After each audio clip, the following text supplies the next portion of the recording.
Manipur Yumnam खेमचानल Singh BJP की अनौब लेंगाक असिना मियामदा पीबा अखन्नब खुतोल अमा ओइना मणिपुर हंदक नुमित खुदिंगी चांग नाइना मई मुदहलकले मसीना मरम ओइरग लमदम सिगी मियामदा मरु ओइना मसा मसागी अपिक इंडस्ट्री कया लिंखटनतुना हिंगनब होटनजरिब मियोइसिंगदा खुदोंग चादब अवाब कया मयुकनहल्ले करिगिदमक्ता चांग नाइना नुमित खुदिंगी मई मुदलिबनो हाइबगी मतंगदा इपाक टीवी न्यूज़ ने कुपन थिजिलबद फंगलप रिपोर्ट खरा मियामदा खुतोल तौजगे हौरलिब आंगांसिंगना लोड सेटिंग हाइबजी करिनो हाइब फोब खंगनरत्रब मतम असिदा युमनाम खेमचानल सिंह बीजेपी की अनौब लेंगाक असि लाखिबदगी चांग नाइना मई मुदपा हौरे स्टेट असिगी मिचम मियामना चांग नाइना मई मुदपा थेंगरकपदा खोइदौ सौगतनरे लोड सेटिंग थमले हाइरेबसु मियामदा लौथोक्तना चांग नाइना मई ममहल्लिबसि लोड सेटिंग अमा हाइदोक्तना चलाइरे हाइना लौनरे फिबम मसी ओइरगदी नोंगमदा कयारक हन्ना अमदी पुंग कया यामना मई पिरोइदगी हाइबदु मियामना खंगहनबिनब अपील तौनरे मणिपुर की पीक आवर मतमदा मई मेगावाट चनीरो मथौ ताय हाइरिबा मथौ ताबा मई असि यूनिट अमा फाउबा स्टेटना पुथोकपा लेइते मसागी जेनेरेशन लेइननबसु मणिपुर लेंगाना होटनबगी ममी तादे अदुम ओइनमक स्टेट असिना अतोपा मपानगी पावर सेक्टर सिंगदगी स्टेट की मथौ ताबा पावर पुनमक लेइगे हाइरिबदी फंगले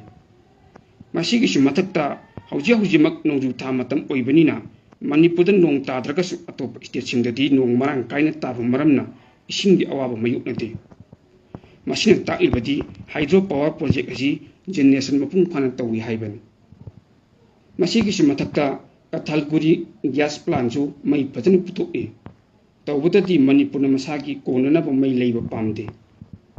स्टेट की कोननब मई लेइबा हाइबसी लैंगांग अचौब सिंफम अमा पुथोक्तब यादे प्रीपेड मीटर पालगसु पांदब मयाम अमा यावबना मरम ओइरगा मई हुबगी चांगसु अदुकी मति वांगले मसीगिसु मथक्ता प्रीपेड मीटर पांदबसिंग टैक्सु चांग नाइना थिबीदे मसीगी मथक्ता पॉलिटिकल पार्टी अमदी लुपा करोड़ कयागी मथक्ता मई टैक्स थीदे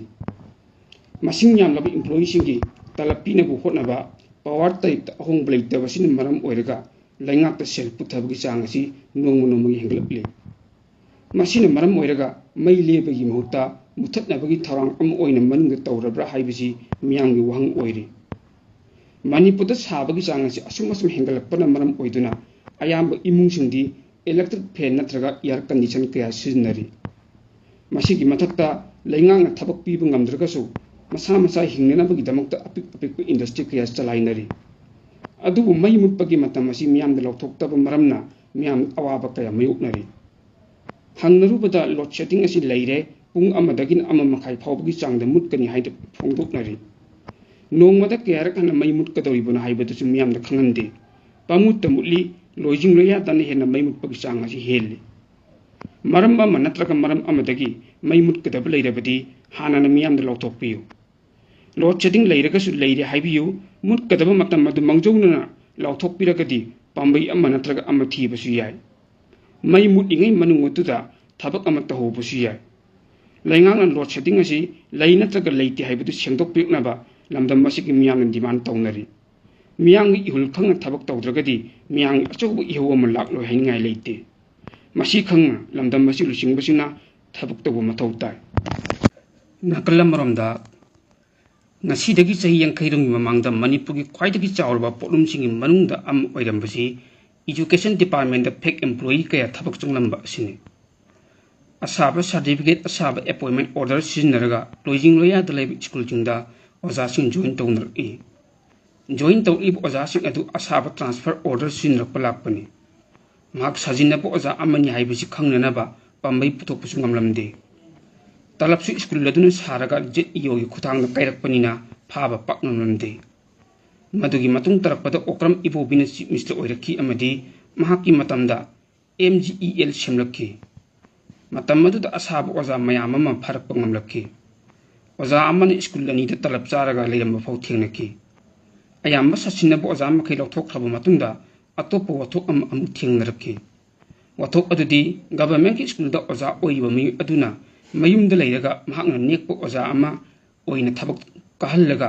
अदुगा मंगोना तलब खर खर पिजरबा लेरम थेंगनखी मपुंग ओइना चिंगी मनुंग हंजिन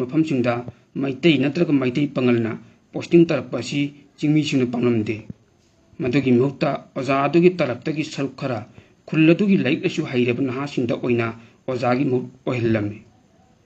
असिंगबा थौंग असि काइना थंगददी चिंग अमदि तम अनिमुक्ता पाक्सना चथरखी थौंग अदु चांग खरा मके हंद्रबसु हजि फावबदु चथरगा लेनरी मसी खुनाय असि ओइना तंथीजब अनाबा मखल अमनि हाइबि याय क्वालिफाई ओइरे हाइदुना खल्लब ओजा अदुना लाइक तापी तंबीगदबा ट्रेनिंग अमा फाव फंगदब ओजा ओइबगी चपचाबा सर्टिफिकेट पाइदबा असाब ओजासिंग अदुना ताकपी तंबीरगदी महिरोसिंग अदु करमना फरमगनि एग्जाम मयादना नत्तबा पम्बै सिनहनबा लाइक ताकपीबा मतमदना असेंग ओजाना ताकपगी मुहूर्त ससिनब ओजा मयान तखनबगी थौंग अदुना क्वालिटी एजुकेशन दा पुंचाई चाइबा हाइबदु ओइखि असिंग अमोप मयाम असिना खुदोंचाब लौरगा प्राइवेट स्कूल कयाम निखतनपतुना एजुकेशन हाइबसी कानरब ललोन पुट अम ओइन लौनरए अंगांग मयाम अमतगी यामलबा सेलफम कया खोंगलए अनान स्कूल मिथक याब पोलम कयाम उहलगा ख्वाइदगी फब स्कूल नि हाइदुना प्रोपेगेंडा तौदुना महिरोइसिंग चबुन चबुल खोमे महिरो यामना पुथोकपा ओजा फावबदा मना पीबगी चटनबि लेरली ओजागी सिंफमदा असाब मयामम चंगलपगी वथोक असि लोइद्रिङैदा अना लयंगी लमदा तंगाई फदन चंगिब नर्स फावबदा असाब नर्स मयामम थाजिलकले हाइबगी मतम खरगी ममांगदा वकत अम लाख्रबनि रिम्स हॉस्पिटल जेनिम्स हॉस्पिटल दगी हौरगा गवर्नमेंट की हॉस्पिटल मयाम अमदा लैंगाक की असेंग नर्स अदुना मयुमदा नुंगाइना लेरगा महांगना सेल खरा पीरगा महूत छिंदुना थबक कहनबगी वथोक असि अमुक थेंगनबा हौरक्खि महूत छिनबा नर्स थाजिलकपा हाइबसी आराइबु वफम अमदि नत्ते यामना लूरिबदी महाक थबक तौमिनरंबा नर्सिंग डॉक्टरसिंग अदुसु असाब नर्स नि हाइब खंगी अदुबा हाइदोकनदे मरमदी नर्स ओइना साजिनरगा चंगलइबा मिओ अदुसु नर्स तंबा लोइरबा मतुंगदा थबक फंगदुना लेबा मिओइनि असेंग नर्स अदुना तौबा ngamba अनाबगी थौगल अदुगुमना महूत सिलगा चंगलइबा नर्स अदुसु अदुमक ngamba मथौ ताइ यादि यानरिबनि मतांग ngasidi yamna luribadi अखोइगी सिस्टमना मदुबु याहल्लिबा अदुनि हाइबा थौंग असि पाक्सना चथरी हाइबा लैंगासु खंगमगनि खल्ले मरमदी पाउचेसिंगदसु पाउ ओइना फोंगनरखिबा कया याउख्रबनि लैंगाक्ति असिंग वफम असि लाक्लबसु अदुम तुमिना लैसिनगनि उख्रुल डिस्ट्रिक्ट हॉस्पिटल असि मणिपुर लैंगाक्की हेल्थ सर्विस की मखादा लैबनि हॉस्पिटल असिदा उख्रुल याउना मनाक नक्पा लैबा मियांगी अना लेंगफमनि हॉस्पिटल असिदा तंगाई फदन चंगबा मचाकसिंग खुदम ओइना हाइरबदा एक्सरे फिल्म फावबा लेरमदे मसिगी मथक्ता डिस्ट्रिक्ट हॉस्पिटल असिदा ultrasound machine CT scan machine अमदी ब्लड बैंक फावबा लेते स्टाफ मसिंगसु साथिना वाटपा थेंगने नर्स कुंसाउंदो लेगदबदा सुपनगी नर्स तरा खक लेरी मैतैगी नर्सिंगदी मखोई महूत पुबा नर्स मयाम अमा थबक तौरी नर्स सुपरिटेंडेंट ओइन लेते नर्स ऑफिसर मंगागी मनुंग अमखक लेरी ख्वाइदगी हेन ngakliba amana ana layingbagi थबक तौननबा लैंगाकन थरकलिबन डॉक्टर अदुना थबक फंगदब डॉक्टर अमा नेकलगा हॉस्पिटल अदुदा थबक पोलंबा थेंगनखि महूत पुरीबा डॉक्टर अदुना पैथोलॉजिस्ट नि अदुगा महाकन मेडिसिन की डॉक्टर ओइन लैंग चथरी उख्रुल डिस्ट्रिक्ट हॉस्पिटल दा तौरिबा मो तौसिगुमना तामेंगलोंग चुराचंपुर डिस्ट्रिक्ट हॉस्पिटल अमदी अतै अतोप डिस्ट्रिक्ट हॉस्पिटल दसु तौरंगद्रा हाइबगी चिंगनबा लै असिगुम थबक तौरमसिंग असि मेडिकल सुपरिटेंडेंट सिंगना कुपना यंगसिनफम थोके मदुसु यंगसिनबिदबगी ममी तारी मेडिकल डायरेक्टरेटना ऑफिसर ओइन मथौ तौरिबा डॉक्टर सिंगनसु नोंगमत डिस्ट्रिक्ट हॉस्पिटल सिंगदा विजिट तौबु उदे मतंग ngasiदा पंजनिंग वफमदी अना लयंगी थबक तौरिबा डॉक्टर अमदी नर्स फावबदी महूत सिलहनिंगदे महूत सिलिबा अमदी महूत सिलहलिबा कंबु अनिमक मराल लै हिरम मसिगी मतंगदा मणिपुर लैंगाकि अहेनबा मियेंग चंगबा मथौ ताइ मियांगी पुंसी कनगदबा मेडिकल स्टाफ सिंगना तौरिबा मोंग मतो असिदी यामना किनिंगाइनि हाइजनिंगी मियोइबा हाइबसी मरन मथुंगी येंगलगा मखल अहुम तोना खैदोकपा याय मखल अहुम अदुदी इनाक खुनबा याय मरब इनाक खुनबा अमदी लाइरबा हाइबसिनि हाइरिबा मियो कन अहुम असिना ख्वाइदगी तंगाई फदबा ओइबसी अफबा महिसंगसिंगदा महि तमहलगा अचंगबा मी अमा ओइनबा होटनबा अदुगा अतोप अमना अना अयक हाइबसी तंबा ngamdabaniना अफबा हॉस्पिटल दा लायंगबा हाइबसिनि मियोइबगी पुंसी खोंचत असि पोकपदगी हौई अदुगा सीबा मतमना लोइबनि करम्बा मतमना सीगनि हाइबा कनानासु खंगनदे मसागी मरालना मपोट फारादुना वैल संग सीबगी चिराग पीरबा मी अदु खक्तंग सीबगी मतम खंगलिबनि हक्चांगदा अना अय योरपा मतमदा अनाब खुदिमक अखोइना हेक्तम सीरगनि हाइबसु लेते matam chana akhang ahising laying biragadi siba yaba tanpham kayada miyoiba kanba ngammi masigi damakta marilina balengakna state ki budget ta chawra simpham kaya ama haplaga ana laying sangsing dilin khatle masigi si mathakta lanai oiba laying sang kaya sulin khatnatuna khwaidagi chawra miyanggi seba tawi hain lobusi ya adubu lanai hospital ayambadi mi masing yamna ana laying malako pamme makhoin laying ba amadi laying baga marilina ba thabak thoromsing ki matangda sel yamna tanana bakotna busi yaw makhoi gumba si karamba kambuna hairuragati medical institution lasi business onthokpa ni habi ya laingak ki hospital singdi mapung phab hospital na haijragasu laingak na yamna checksin na yeng changgi daba maramna tongan ahoba kaya lairi laida ba myang aseng ba laying singdi laingak hospital sing asin asigumba makhali hospital sing asidati haksangi nari ba tugi maram khangna ba test tawbuda sel isang changhande x-ray CT scan natraga ultrasound sing lawbudasu sel iting tinghande atubu matam chana checksin yengsin bidabana maram oiraga porche wangkhalakpa ningthina maintain tawdabadagi yaraktabana maram oiraga kanapham ikang khangdabusu yawi chawkhlaba amadi yamkhlaba government hospital sing asida sel isang changbasu nattaba ultrasound phawba thamdabana kongayam oiri maram maduna miyam makhogi punchi ji hingnabagi damakta sel yamna tingnala nai hospital sing asida chetnari ammaromda laingak hospital sing ma thau toriba doctor sing manungda kharamadi masagi oibu hospital da layengdraga private ki hospital da layengdraga sel tanbasu yawdabu natti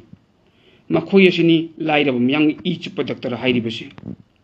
handakta ukhul district hospital amada district achigi mafam kaya da leiriba health center sing people united youth alliance puyagi kangbu amana yingsilubagi pawdamama pawsi ayamada phongnake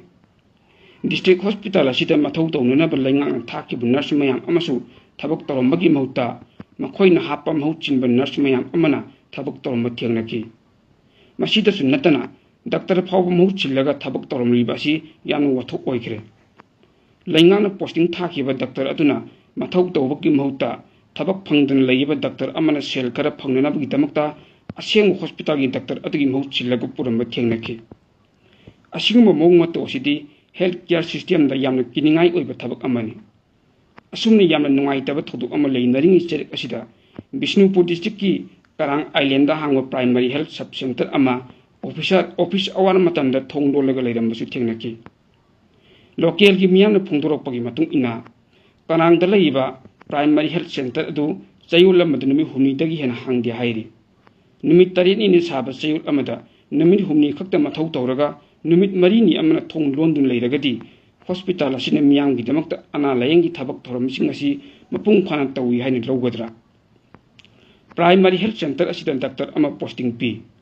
lojing loya da leiba ana layeng sangsingda doctor ama khak posting pi ba haibisi yamna chusinna buwat pa thong amani manipur da lengak ki ana layeng sang makhal kaya marum lei hairiba ana layeng sang sing asi medical directorate ki makha da leibani hospital sing asida ana laying baga mailina ba awat apa kaya marumsu medical directorate na matam gi oni yengsing gadabani atu state ki sel tungi phibam phattabana maram oiraga tangai phataba problem sing phawba leibang ngamnade masigi simatakta ana laying gadaba doctor gi masing sinabu konade doctor sing posting ama da leitabadagi maruiba maram kharadi makha tamthanabu mapan chatluba sini makhoina makha tamthaba chatkibadu sahi ani gi natraga na sahi ongi course oiba phawi yaw doctor adu posting mafam de leiroi haiba medical director in khangi aduguma doctor sing adu record tadi hospital adu mathau tawri haina adum lehelle masina maram oiraga miyam da yana sathina khudong jada bu kaya thokalle matang asida panjani wafamdi hospital haibasi miyang gi punchi kanana gi damuk tin khatpani laiteng gi thambanatti khudaki oina anaba ma athu akai oina pukalakpa matamda layekna ba doctor layramdri hairagadi wathok lamthok tholakkan maduna masa haina langhalakkan doctor singna makhoigi service conduct rule gi matung ina thabuk to honningi miyamna makhoida thamliba thajaba du mangningde mathau ningthina tawdaba yawragadi laingakna makhoigi mathakta matik chab action lobu chungani maduna jagadi laingaki hospital singasi tung koina leiba ngamloi habisi miyang wo khalon